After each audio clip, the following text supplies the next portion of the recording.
We're going to look at a few fundamental data types in Python. We'll start off with strings and numbers. We'll do that using our PowerShell.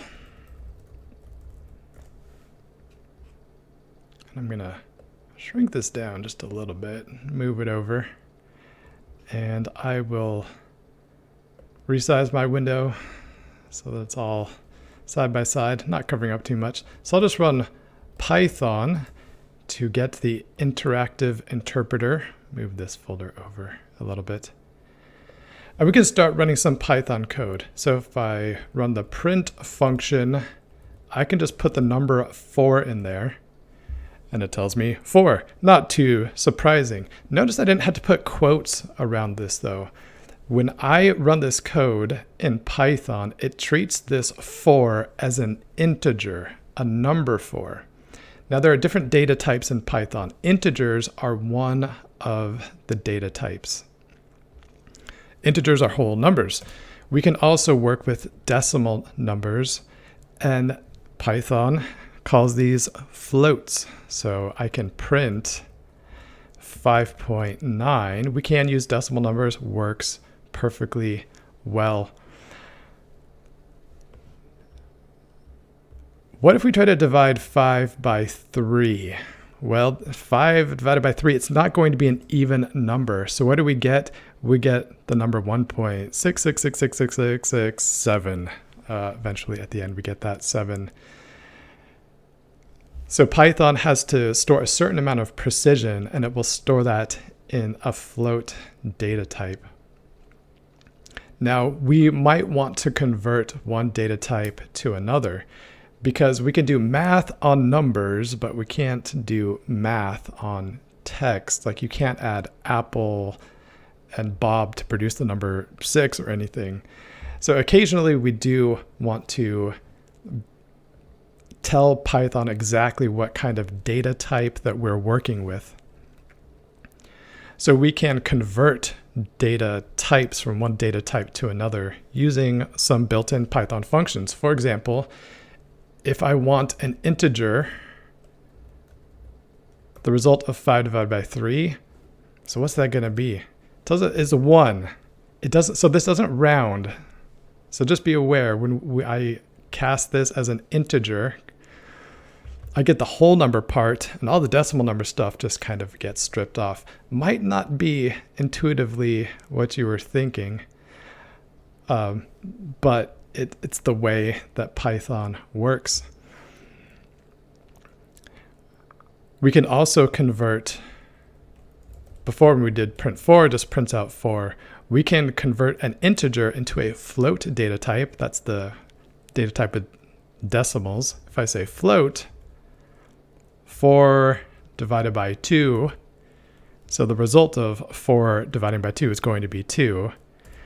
Python is going to tell me, well, that's 2.0. If I just put 4 divided by 2 here, it's going to give me those decimals also. So we could convert that, make sure we want an integer, and it will get rid of those decimal places. So when we're working with data in Python, we just need to be aware of the data types that we're working with. So integers, whole numbers, floats, decimal numbers. Now, strings are another important data type. Strings, it's just text, strings of characters. So I can put this code here, hello everyone, and in the interpreter, Python will print this out for me. If I was writing a full program, I would want to use the print function to display this output. The interpreter kind of spits it back to us, which is helpful. Less typing. We can use double quotes to surround strings, or we can use single quotes. Hello, everyone. It produces the same output. So really behind the scenes, The data type is still a string, whether I use single quotes or double quotes. It's not a double quote string or a single quote string. It's just a string, and we have a couple of ways of doing it. Now, if I try to use single quotes and I write, "It's hammer time," there's going to be a problem here. If I hit enter, I see syntax error, unterminated string literal. So unterminated, not finished, string literal. So that's our string data type, that text. Notice where it's pointing. It's like, what's going on here? It's trying to point to where it thinks it found the error, which in this case, that's not exactly where the error actually is. So what's happening here? When Python evaluates our code, it looks at what we typed and tries to parse it and run it. It's hammer time. It found the first single quote, and then the interpreter kept going, and then it found that second single quote, and it said, your string is finished. I found the first one. I found the last one. Everything inside there is your string. But then it got this other stuff, which was incomplete. Like we had half of a string literal with that single quote, but we didn't have the first part of it. So how do we work with this?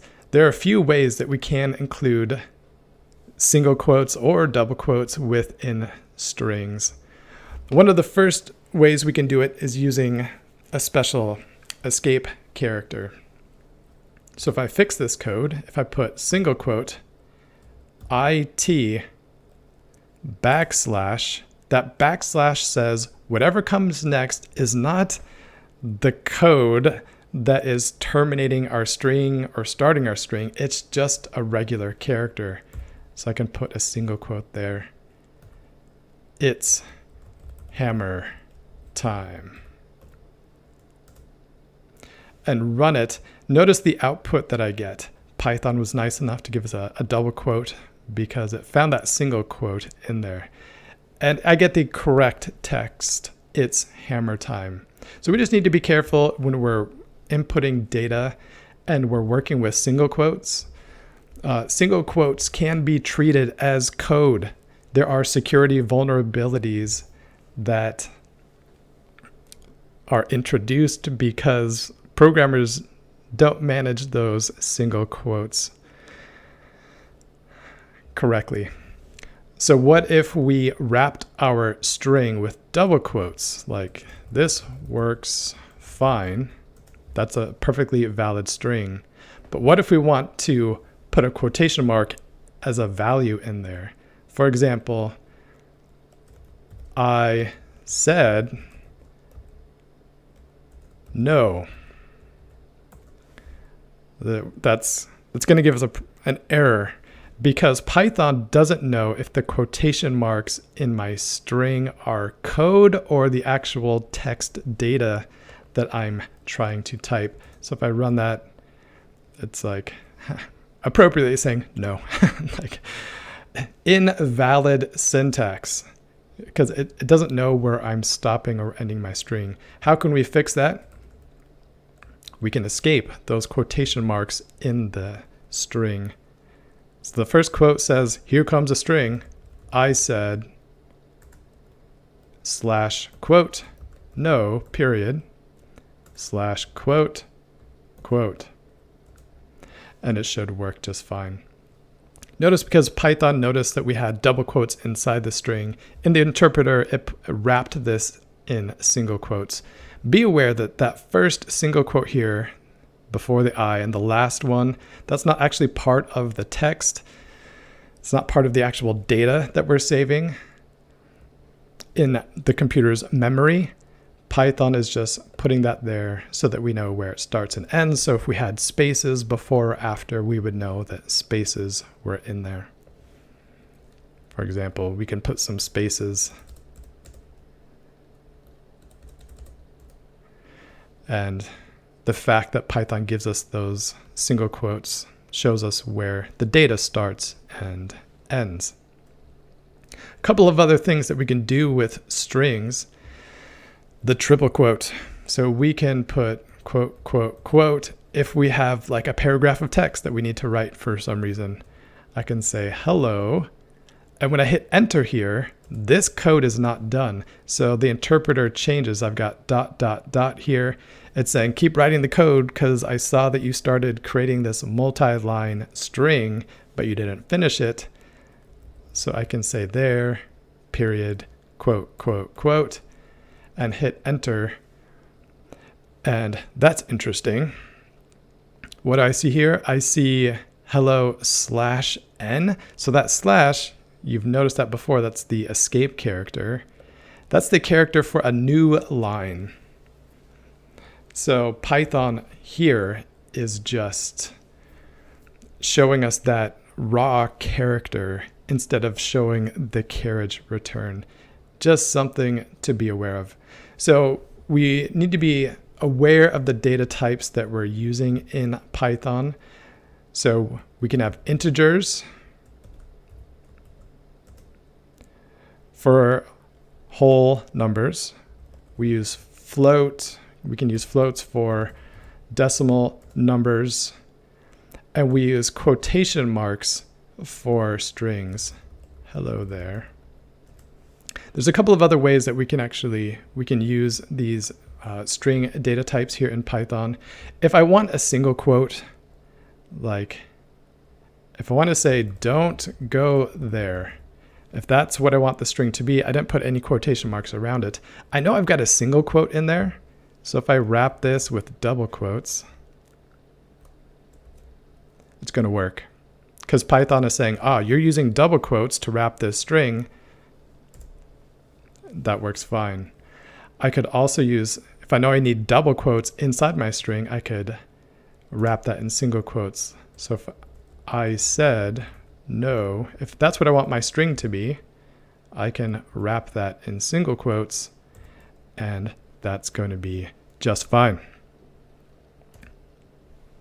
Python is smart enough to figure out what is the start and end of that text string.